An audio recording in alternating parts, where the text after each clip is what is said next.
I'm your host, Logan23. You're joining me for Wishful Thinking, Chapter 5. Don't think twice. Sorry if my voices are a little off today. You and Ellen stormed toward Alec side by side, both talking at once. You can't be serious. A star reporter paired with a novice. It's like smothering a $500 steak with ketchup. For once, I actually agree with Ellen. This is a terrible idea. I mean, we can't even get through a conversation without lashing out at each other, much less an interview. Ah, but you might hit for different styles, but this is a little experiment. We'll determine whose style works best, won't it? And anyway, look around, you two. Glance over your shoulder and catch several people gawking through the open office door. Okay. Everyone scurries to look busy with their papers and phones, clearing their throats and averting eye contact. People eat up tension. I've got a nose for ratings and I smell a blitz on my hands. Fine, whatever you say, Alec. It's your studio. I just hope her mild sauce doesn't ruin the interview completely.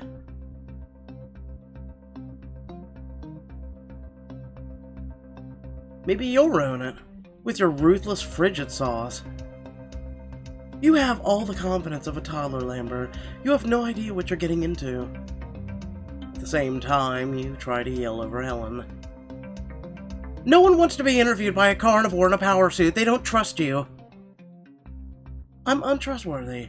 Where'd you even come from? Alec clasps his hands together and rubs them furiously, grinning. I love it. I can practically see the fur flying. I've got an important meeting across town, but I'll see my two favorite divas at tonight's live show. Carry on! Alec, wait! Ellen trails after him, still pleading her case as they round the corner and disappear from view. Afterward, you shuffle out to the sidewalk while giving your temples a gentle massage. Out here, the sky is bright and a soft wind blows. You lean against the wall and let your demeanor come down. Do I really have what it takes? If Ellen and I can barely talk to each other, how are we going to co-host an interview? Just then, the studio doors open and Aubrey steps out.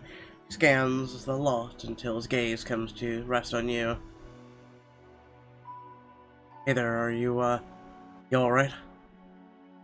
Hey, Aubrey. Yeah, I'm good. So, good that you had to storm outside from the joy of it all? I'm doing so good. I had to get some fresh air before I snapped. Aubrey saunters over to where you lean, resting his back against the wall with you. You know, I had my own rival when I was in high school. You, really? Yep. We were both running for student body president, and our every debate was a power struggle. Somehow I can't picture anyone having a rivalry with you, Aubrey. Everyone in the studio is in love with you. I've come a long way since then. Back in the day, I was very shy, studious, and my opponent used it against me. Really? You used to be shy. You're so smooth and eloquent now. I never would have guessed. A slight blush tinges his cheeks. I guess I grew out of it over time. Sometimes I still want to just curl up with a good book by candlelight, though. Who wouldn't?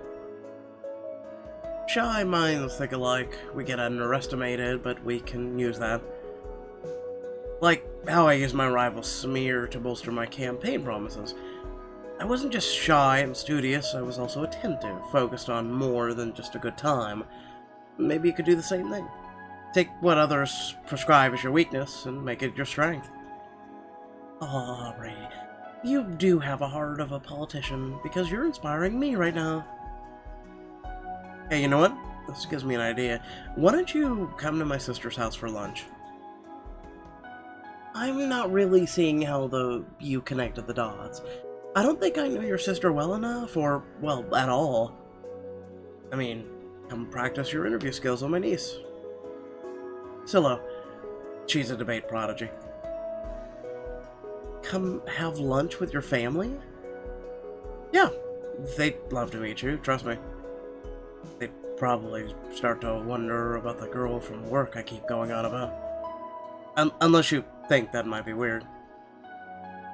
It's not that at all.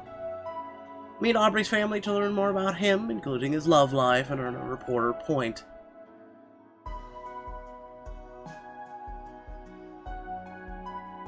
I really appreciate the offer, but I'm sure Silo has better things to do, and I'd hate to take up your lunch hour. Fair enough. Knowing Silo, she's probably knee-deep in some great experiment or art piece.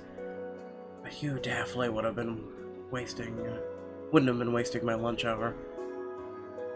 Stay and chat with Aubrey for a few minutes longer, and then say goodbye, head back to the studio to prepare for your big interview. Hours later, the studio moves in a flurry as tonight's guest enters the building. Maggie dusts her cheeks and lips with makeup while you sit at the correspondence desk with Ellen. How are you feeling? You look a little wild-eyed. You touch her hair self-consciously and force a deep breath. I guess we'll see, won't we? How are you feeling, Ellen? Are you feeling prepared? Oh, I think my questions are very simple and direct. Mr. Carmichael should have no trouble with these. Carmichael takes a seat across from the desk and nods towards you both with a personable smile. Maggie loads up her makeup and scurries away. Boy, the traffic was an absolute bear getting here. Are we ready to do this, ladies? Okay, guys, we're live in 3, 2. Tony holds up one finger to finish his countdown and then points at you. Ellen launches flawlessly into the introduction for tonight's show. I'm Ellen Thompson, coming to you live at 8 for Northbridge News.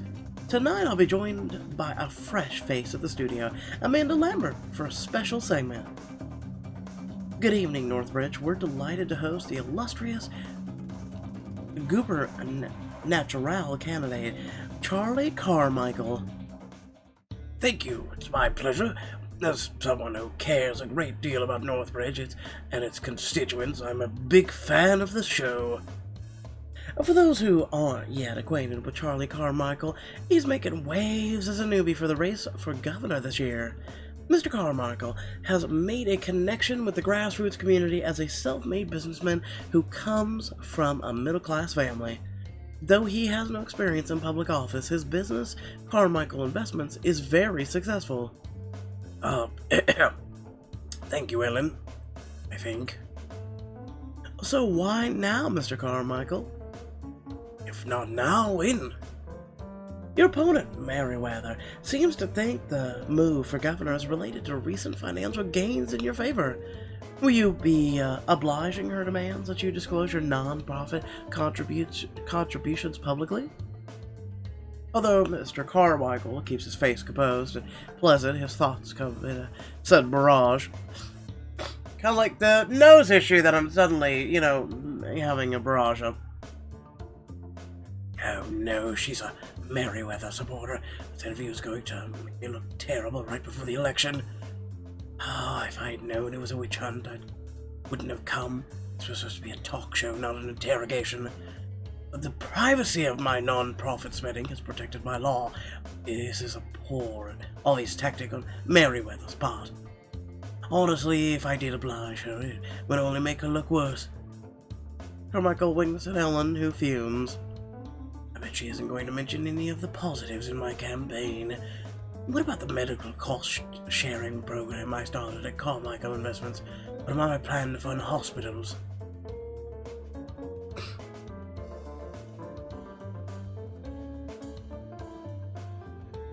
Mr. Carmichael, kudos on your cost-sharing program. What the hell is she doing? Thank God, at least one of them has a sense of tone. Expanding this program would be a literal lifesaver for the residents of Northbridge, wouldn't it?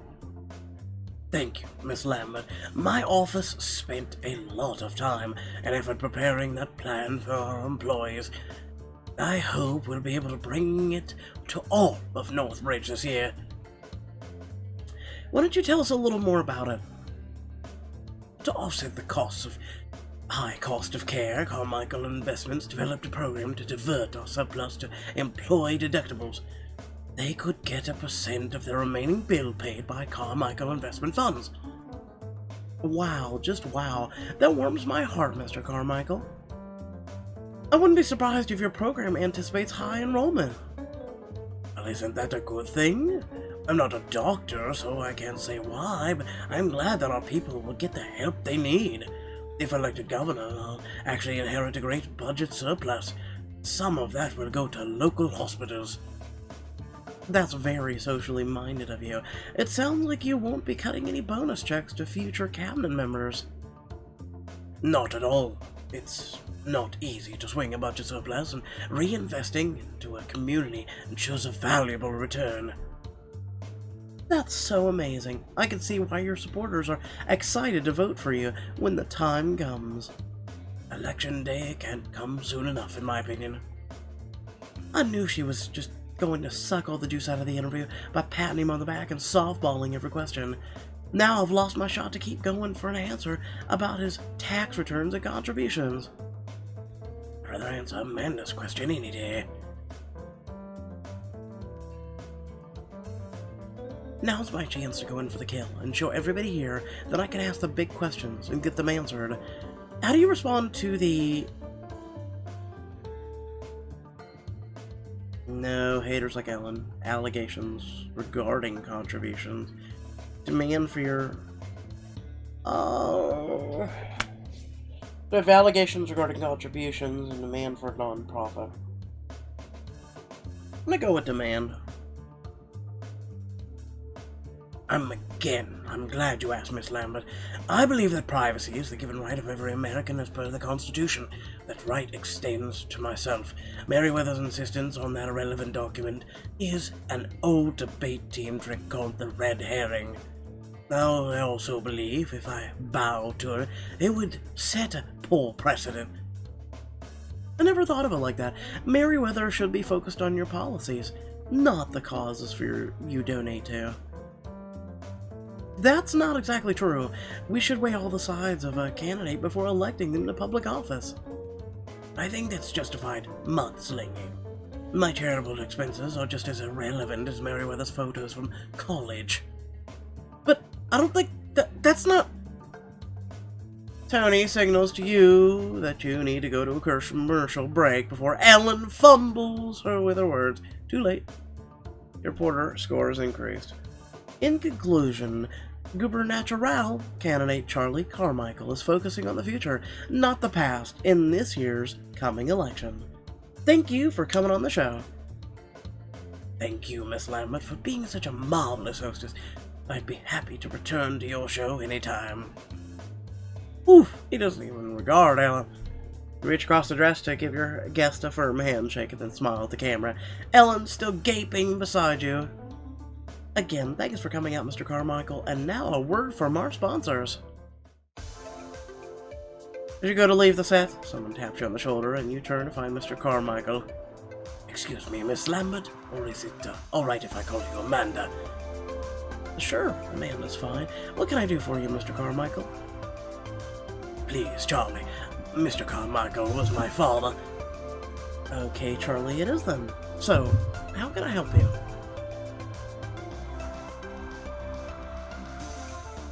Oh, Amanda, you already have. I've been making rounds on a lot of news shows this past year, but I must say none of those reporters had the finesse or insight that you do. I'm blown away.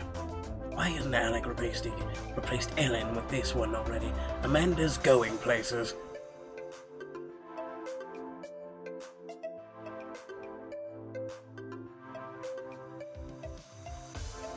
That's very flattering, but I'm just a junior reporter. Pulling my leg, Amanda. I'm not. I actually started about a week ago. Charlie rests his hand on his forehead and shakes his head, grinning. And here I was thinking that you couldn't get any more impressive. I need to get Anna to book me on here again, hopefully with Amanda. I really appreciate your kind words, and I hope we can work together again soon. Charlie places a hand on your shoulder and flashes you a grin with the most perfect teeth you've ever seen. Amanda, it's like you read my mind. He reaches into his blazer and produces a business card. Listen, I wanted to grab you before I leave. I'm having a campaign party this Saturday, and I'd be thrilled if you'd attend. Me? But I mean, if Alec isn't sending me to cover it, I don't know if I... Not to worry, I'll be off the books. I want to get to know Amanda the person, Amanda the reporter. That being said, I'd love it if we could develop our professional relationship more, so think of this as an opportunity. Are you sure that wouldn't be a breach of my unbiased position as a reporter? Amanda, it's the exact opposite. I want to give you an exclusive look at my platform before I know you'll cover it in just an accurate manner. I hope I can count on you. Of course. I'm honored that you'd give me the opportunity.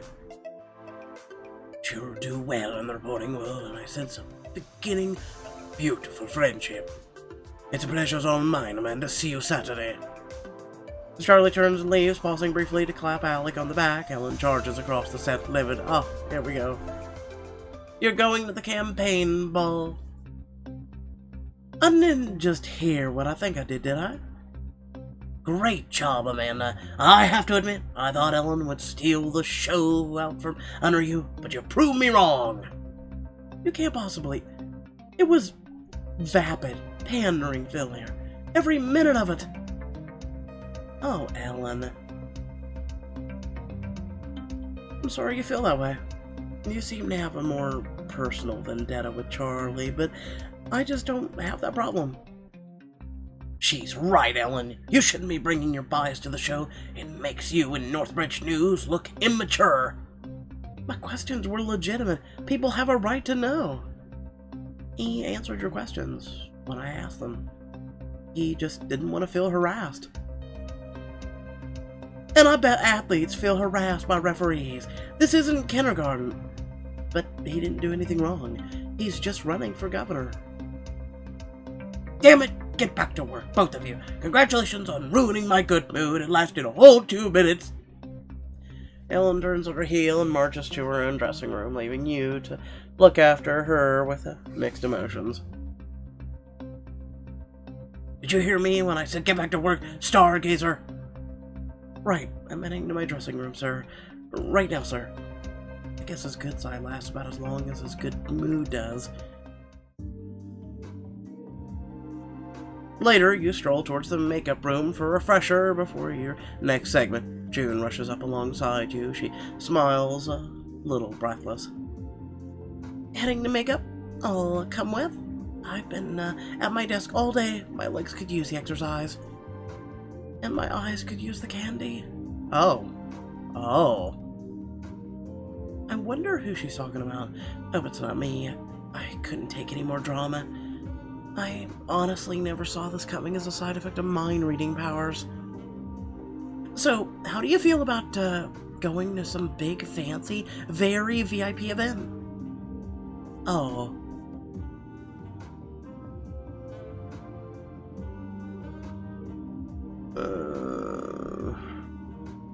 I've never been to a ball before. You nip at your lower lip, thinking of the grand event in your near future. I want to make sure I do a good job, but my nerves are always through the roof. You have seemed a little on edge lately. Does it have anything to do with a certain suave, dreamy studio manager who seems to always be hanging near your dressing room lately? He does? Aubrey is...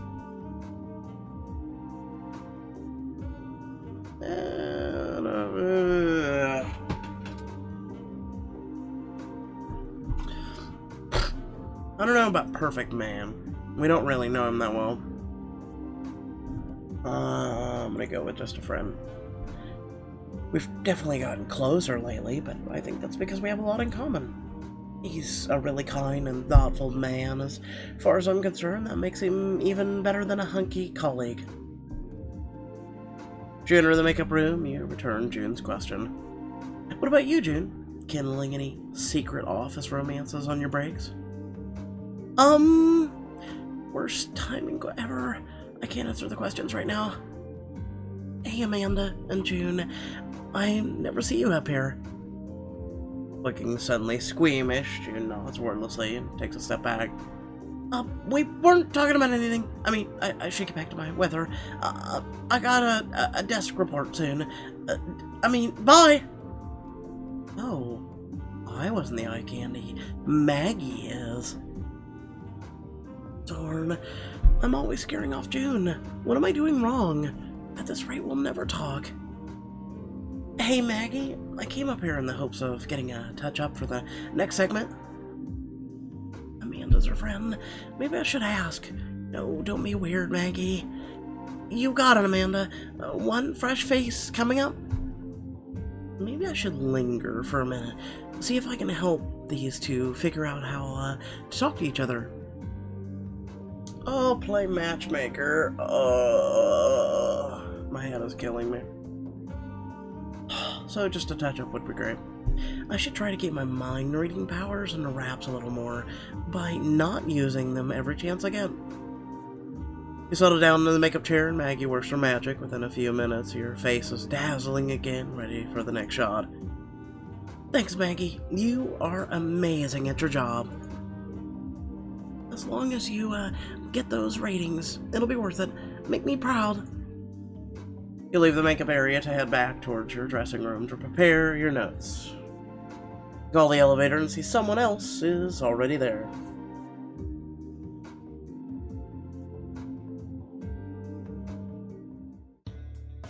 Oh. Hi.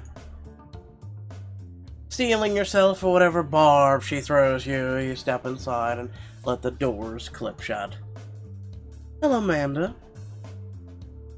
Clear your throat and push the button for your floor.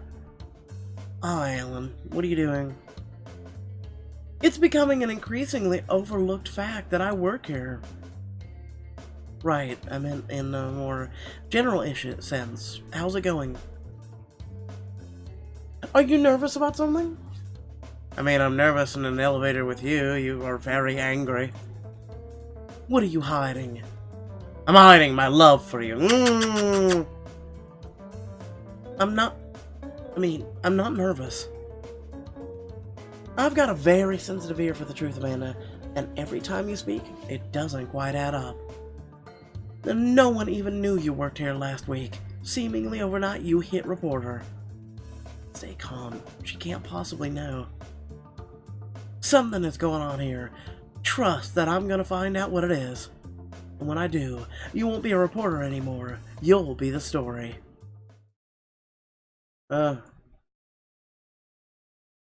Okay. Oh, can I go back to bed, please? Okay. So, long story short, thank you all for watching. Remember to like, share, and subscribe. Head down description below, links to social media, Discord, and feelings to support me and my content. So, quick little story is my brothers. Okay, so about a month ago, we all had the flu, right? Okay. So then we all got over the flu.